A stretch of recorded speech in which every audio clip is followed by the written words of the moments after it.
artistic production, which is in line with the fact that creativity is not a strange behavior, but something that can be controlled. Can you comment on that?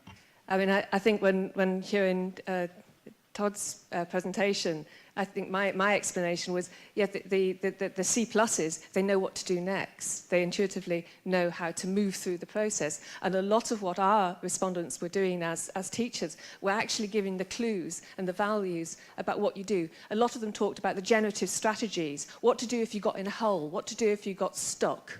And I think that came through. Thanks again.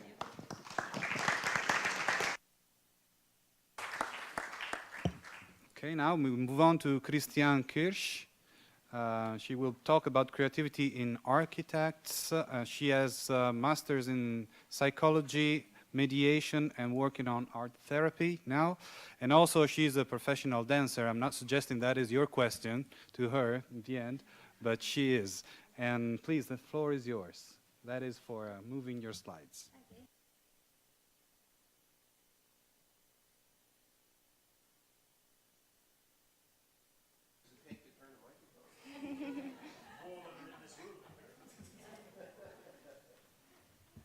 So today I'm talking about creativity in architects, but in general I'm interested in creativity in different populations, meaning like artists, scientists, but also the general population, like creativity in everyday life.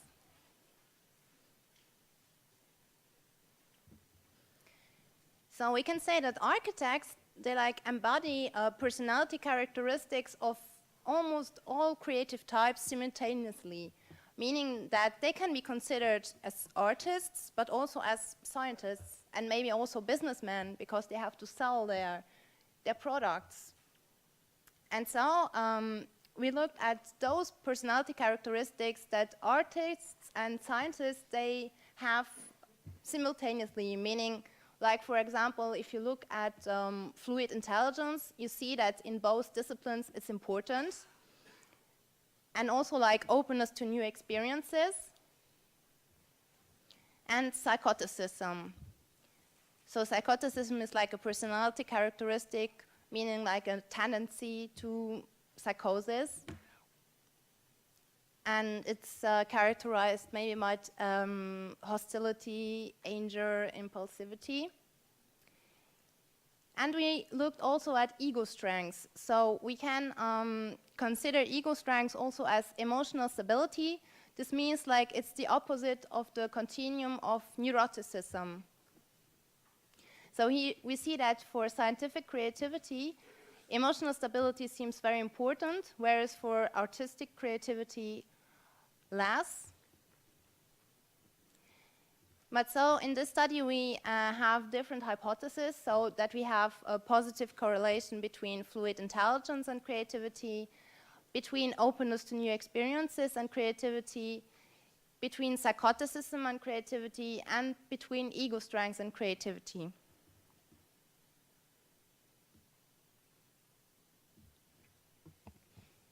So the first model that you see on the top is like a model of Eysenck. So he was one of the first researchers who attempted to establish a multivariate model by integrating different features to predict creative potential.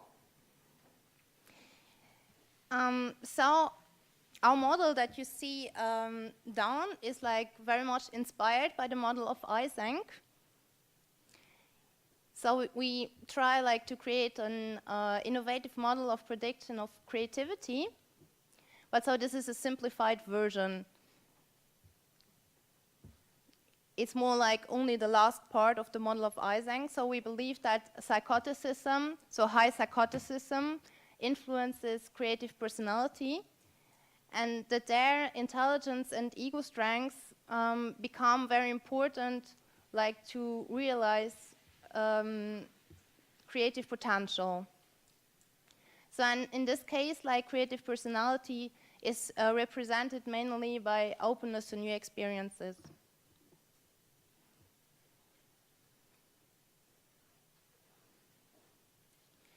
So here you can see what the sample looked like, and also the instruments that we used. So the test of creative thinking drawing production for evaluating creativity in architects. I wanted to show you a picture of this test, but unfortunately it's not the last version of the presentation. I hope that some of you know what it looks like. So there are different elements who are already predefined, like for example a circle. And then you have to combine these elements together and to create something interesting or not necessarily meaningful, but something original. And normally, if you use all the different elements that are proposed and if you create something global, so that is like represents a general theme, then you get higher points on creativity. Whereas if you just use the different elements separately and you draw something that has no connection with each other, meaning that the different elements, they are not at all linked to each other, then you get normally a lower score in creativity. So we use the NEO FF5 for openness to new experiences and the MMPI2 for psychoticism and ego strength.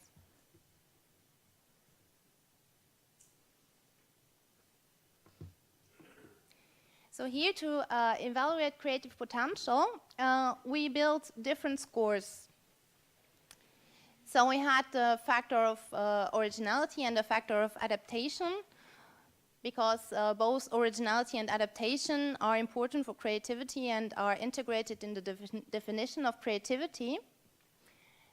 So these factors, they were just built by adding different sum scores of the test of creative thinking drawing production.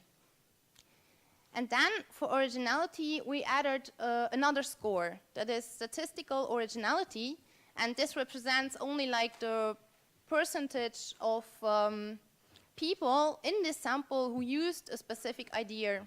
So for example, if there is a circle and people, they draw a sun, so that is very unoriginal idea in the sense that a lot of people in this sample, they draw a sun.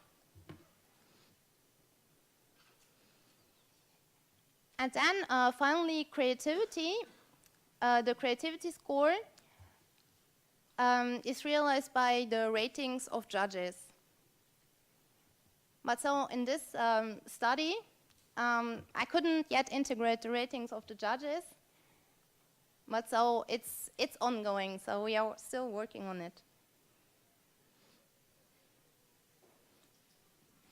So here you see what came out. So we see that reasoning, meaning fluent intelligence, seems very important for originality, whereas ego strength or emotional stability seems very important for adaptation. And so the last part, you see that the explained variance is quite high, but this is only an artifact because it's not yet the real judges score that we could use for creative potential. So it will change this graph. It's just to look at preliminary results.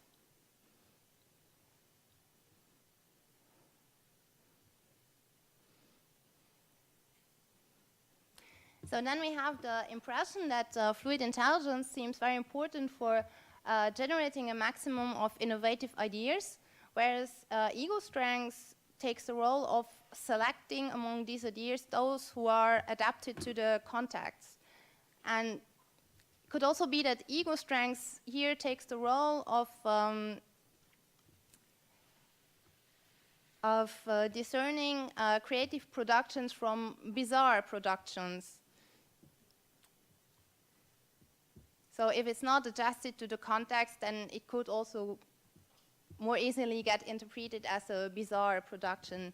And I think also in architecture, it's important that a building stays at least a bit adapted to the context or is useful. And this outcome seems like intuitively plausible because the definition of intelligence is also successful novelty. So meaning that a lot of researchers define intelligence as a way that people create something that is original to themselves. So it's not necessarily original for the population in general, but it's subjectively new or original. And that could also be a reason why here fluid intelligence is linked to originality.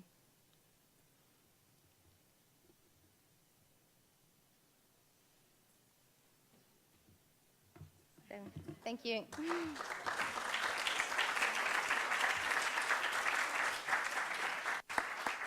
Thank you very much. We have time for 2 questions. Floor. Okay, please, scenes.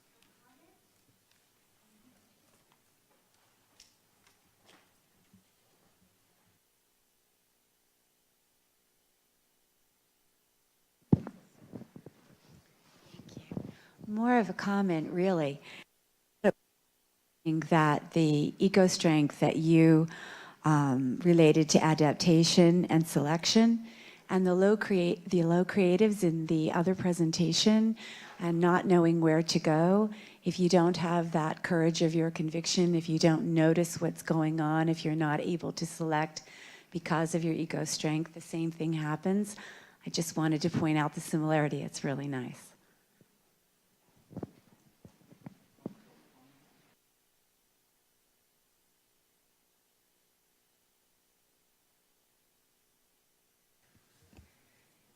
Yeah, I also remember like the presentation from before, they said that discipline is very important for creativity, and I think like discipline can also maybe be linked to ego strengths. So if you can control your emotions better, then it's maybe easier to stay disciplined or to have perseverance also. Okay. Ted is introducing an engineering solution to the problem of turning on the microphone, so thank you. Any other questions from the floor, please?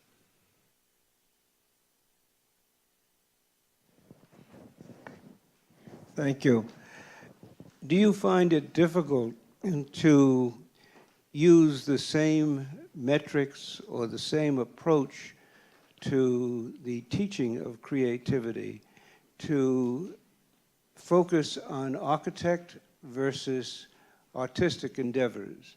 It seems to me that an artistic endeavor, a painting, either works or it doesn't work. People like it or it doesn't like it.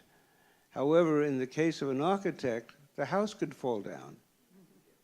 And so I'm not sure that you have distinguished enough as to the difference between the end result of the profession that you're studying and the method of analyzing what goes into the creative process.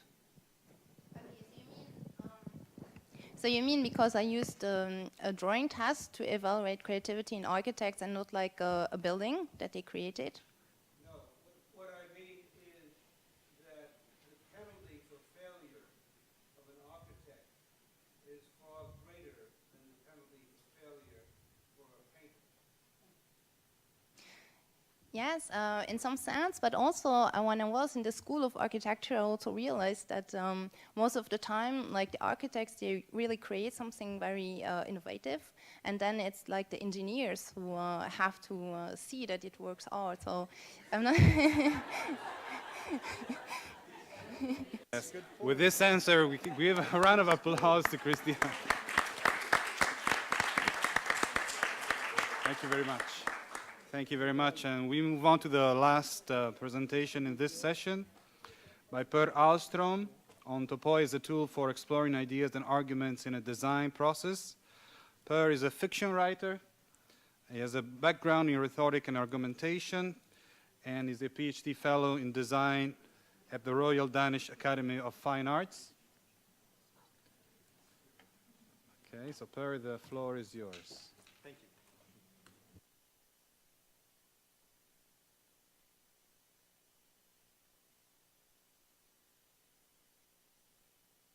This one. Yeah. Hello. Yeah, my name is Per Ahlström. I'm from the Royal Danish Academy of Fine Arts, School of Design.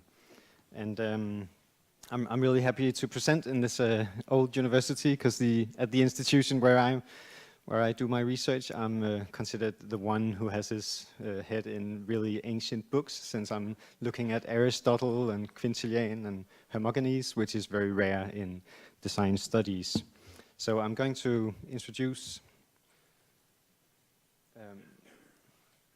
today I'm going to introduce you to 3 things. First, I'll introduce you to 2 distinctions in topical thinking. And then I'll give you an example of a design student's reasoning by use of topical thinking. And then in the end, if I have time before your lunch, I will introduce you to my research methodology. All right, so topics, or topoi, it stems from the Greek word topos, meaning place or location, and it's to be viewed as a metaphor in rhetoric. So it's a metaphor for it's places where you can go to discover new things or new content or new arguments, so new perspectives in a way, or new focal points. So the topical teachings themselves are to be viewed metaphorically. But however, it's a really, definitions through time have varied to a degree where it becomes almost impossible to talk about this topical teachings as a term. In Aristotle's rhetoric, there are two types of topoi. One is the specific topoi, and the other is are general. And the specific are usually like heuristics. They are lists of places where you mentally can move your mind in order to find content or matter. And the others are general, and these can be used for almost any matter, like the topos, the more or the less. So if I am to argue something, I can almost always use an argument that, well, we should do this because it gives us more productivity or something like that. So it's a type of argumentation that applies to most cases. However, as Grimaldi and Gabrielsen later have pointed out, the distinctions between topoi are not necessarily important. It's not necessarily important to distinct by thinking about them as being more or less specific, but by how they are used. And that's why they also become relevant to design thinking. So the specific topoi deal with matter and content. And in a way, they can be thought of as themes. So under what theme or under what categorization should we consider something? So for instance, the September 11th, George Bush emphasized that it was an act of war when the planes hit the World Trade Center. And then if we use that topos, then the reasoning afterwards will be affected by how the ground was established. Whereas we could have said that it was a crime, or it was an act of insanity, and then the reasoning afterwards would have become very different. Also, a great example from Martin Cooper was that whereas the phone could be thought of as something where you call a place, then the topos was place for this. But then it became, in your invention, it became something that calls a person, and then the topos is person. So it changes topoi. And then the general topoi deal with an argument and how it infers in a debate. So it's actually quite different, since it's the way the argument is structured. So it's how do you infer? Do you use an argument of quality versus quantity, or something like that? So how does that work if we apply these topical teachings to design thinking? That's what I'm going to explore today. Whereas the specific are concerned with how to determine or understand a problem or a situation, they represent a systematic way of considering all aspects of the problem. I'm not saying that my students necessarily can consider all aspects of a problem. However, by using these heuristics, they can cover more aspects than they would just by intuition. And the general are concerned with motive inference, as I said. So the general would sound something like this, that is when the design student is in the beginning of a process, they can ask themselves, is this a quality over quantity topos that I'm dealing with in this general thinking? Am I bringing friends, lovers closer to each other? by inventing this design, if I present a couch to them, will they become closer and have more quality time together? Or am I using an analogy topos? Am I going to make people feel comfort in their home environment, just like they feel when they're in a beautiful part of nature? Then you use analogy, since it works in nature, it might also work in the home environment. And the third one would be contrast topos. Aristotle is full of lists. There are I think he has 28 different general topoi. So I won't go in, due to time limits, I won't go into all 28 of them.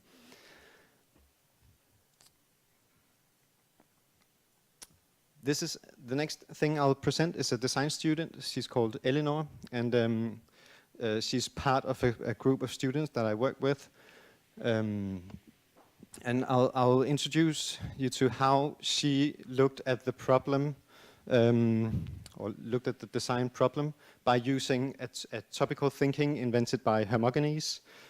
It's called ergasia. It means working up of an argument. If some Greeks are here, you might feel free to correct me.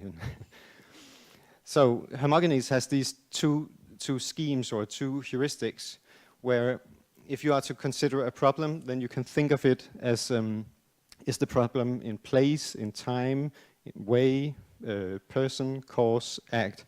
And these would be, from where I see it, these would sound something like Aristotle's specific topoi. But this is not, Hermogenes is not aware of that in his writings. It's what I'm sort of applying to his thinking. And the others would be inferential ways of arguing. So, Eleanor, she was interested in exploring the general topos. She wanted to bring people closer together by inviting private, intimate conversations, or to create a space for inward contemplation. And at first, she wanted to make a sofa for a children's room, which may seem odd now that we know the general topoi, but at the time she was really interested in that. However, she thought that, do children need a specific place for inward contemplation in their own rooms? And perhaps this might be too fragile, the sofa I'm thinking of creating. Then her supervisor said that, well, young single women, they have a lot of money. Maybe you should create something for them. And that really puzzled her because sounded like a good idea. However, it didn't really fit with the general topoi, because usually young single women in their homes want a sofa that is more multifunctional. They don't need a place which is specifically just for inward contemplation. So in the home we want more things. These are Eleanor's thoughts.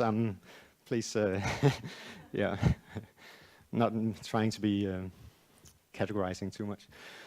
So her third thought was that she wanted to make a sofa for a public space, like a waiting room. And then she saw that, this general topos that she invented fits in libraries, lobbies, and perhaps a psychologist's waiting room. So now she knows the type of rooms that she's creating something for.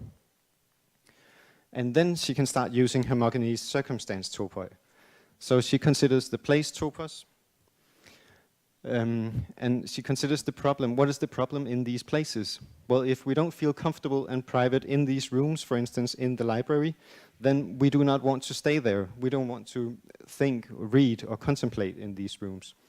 So she makes the materials should be inviting, the colors should be playful, the traditional techniques she used, they create a space which invite users to sit and touch and let their minds wander. So that's a discovery created by thinking about the topos place. The next topos is time. So in much design and technology, nowadays, we don't recognize the materials we touch. I have not thought for 1 second about what this material might be. And this, in Eleanor's opinion, creates a longing for traditional crafts such as embroidery and wicker. So this problem is discovered just by thinking about in this time topos. But she also thought of time in a completely different way. They're moldable, these these topoi. So time in these places might feel too long. If we're in a psychologist's waiting room, waiting for 10 minutes might feel like forever. However, she wants to make something that makes it feel like a very short time, or make people forget time, and make people just stay there, feel like they want to stay there. So she creates like a thick mattress, for instance, which makes people rest and feel comfortable, to make them just want to stay there. The act, topos.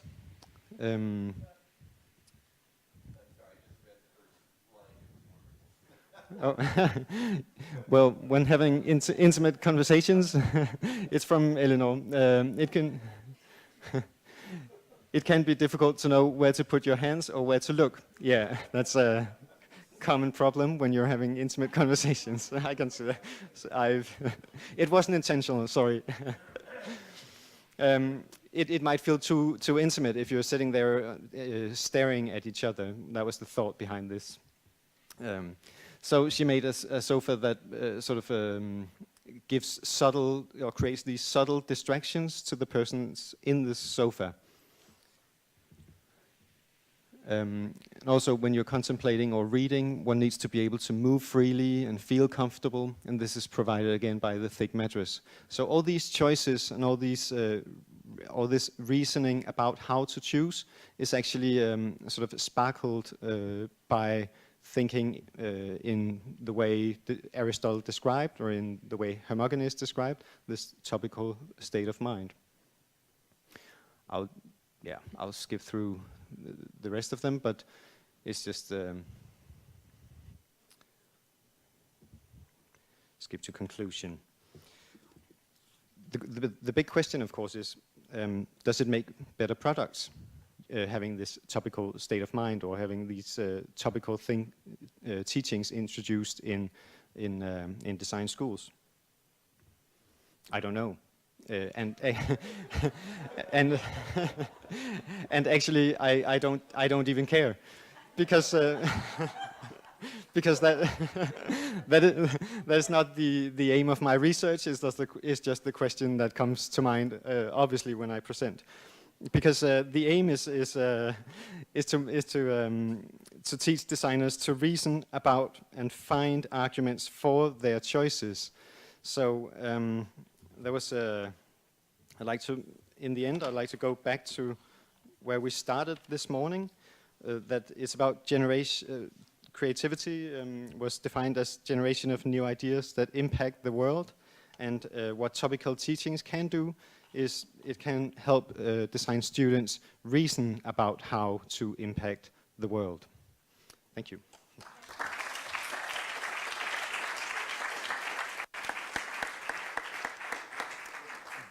Okay, thank you. We have time for one question.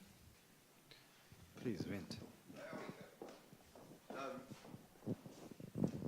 Actually, what I find very interesting about this talk is that we were trying to get into the mind of a designer.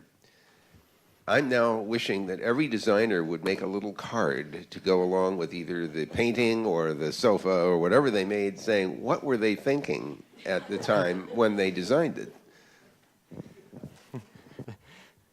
Yeah, me too. That's what most of my methodological questions. Sorry. It's a strange one, this one. But yeah, I agree. Yes, please.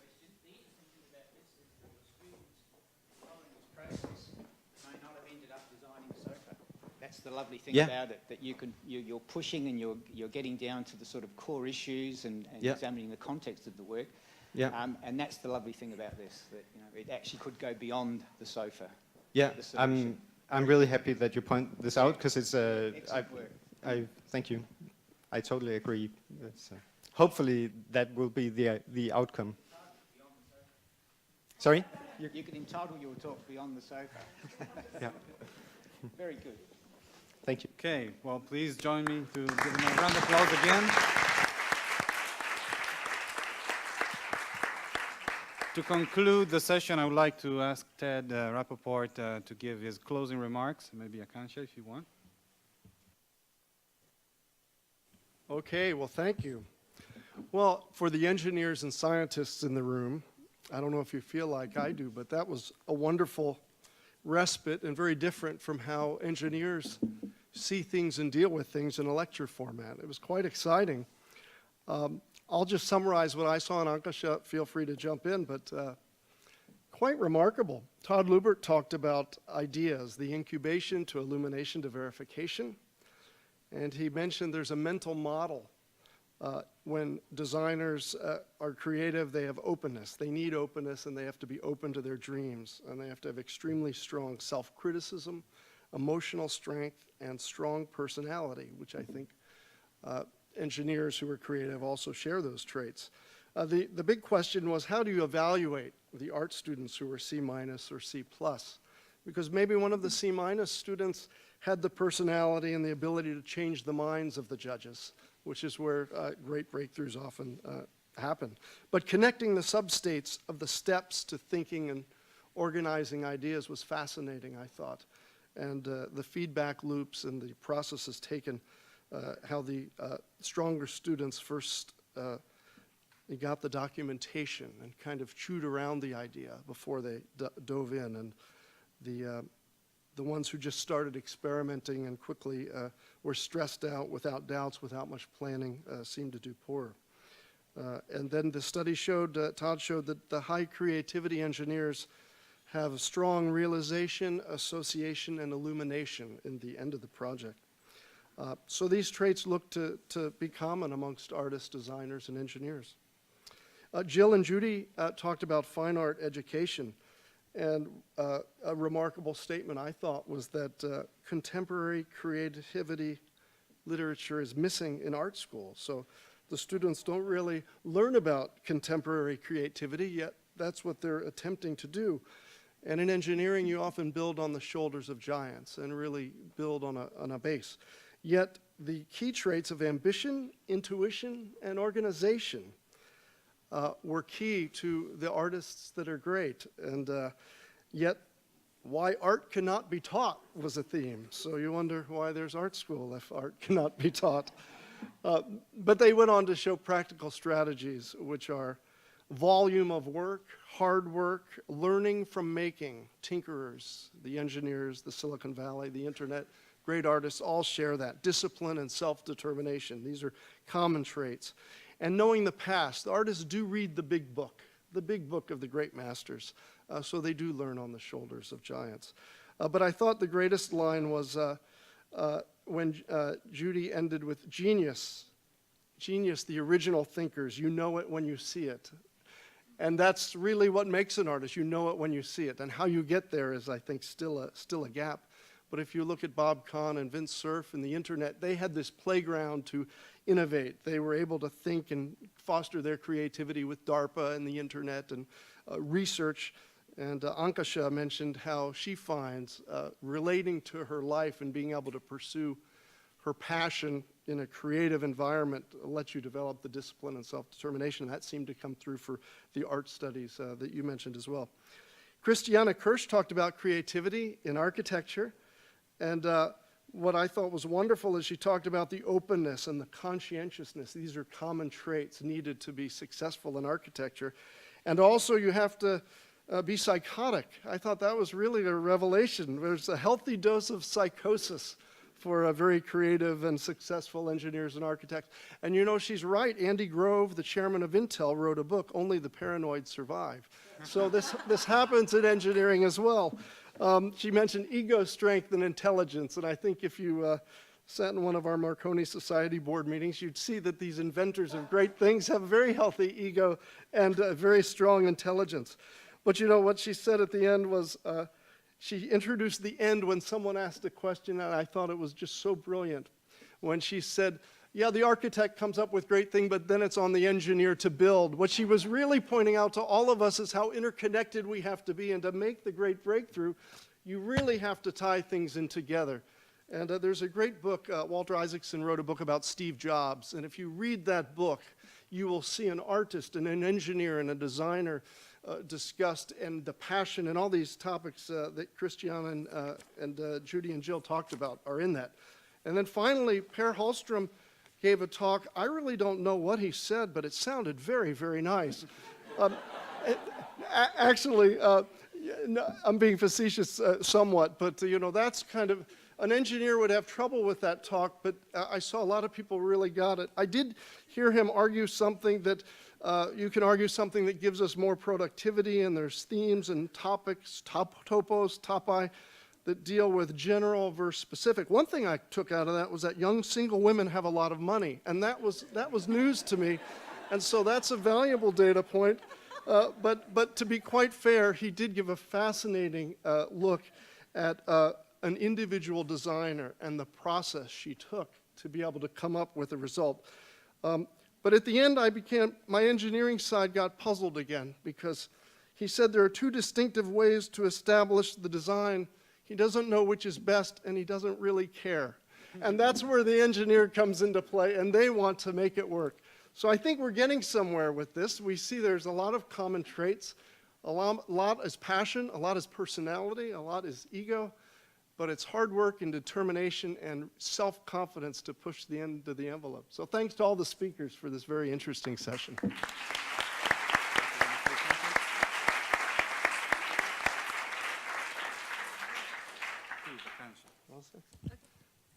That was a wonderful summary, Ted. I would have little to add, but I'll tie back to my initial questions. I don't think we are going to add ego strength to our machines anytime soon, so that's not happening. Coming back to the question of how to train next generation of engineers, we do have a session in the evening that speakers will add more insights. But from this session, I think, from Todd's remarks, it's important to be able to guide the students when they get puzzled, maybe, or figure out which students are very quick in getting the feedback loops figured out or plan in the beginning. So I think when we give problems to students, it would be interesting if we can track how they are progressing through the problem and intervene at the right points. And this relates very well to the second talk that Jill gave about somehow giving a problem to the students which is more open-ended. In engineering classrooms, we often give them questions which have one right answer, especially when we teach mathematical equations. But giving them open-ended design problems which have less specification gets them to tinker with things. So it would be much more interesting and probably would add more creativity. And it would also introduce something very important that she mentioned about being tolerant to ambiguity, or the idea of space. And the third point that I wanted to bring up was that the question of confidence, being able to defend their ideas, this is something that we need to promote much more in the classrooms, because in the current model, we have teachers say this answer is right or wrong, but just being able to defend the design that I've created, it needs to be much more important. And finally, to the last talk, I think just looking at different perspective, or design from different perspectives is something that students need to look at much more, instead of just one linear way of thinking of this is how things have been designed in the past and this is how they should be designed. So I think that would summarize the question of how we can train next generation of engineers properly. Thank you.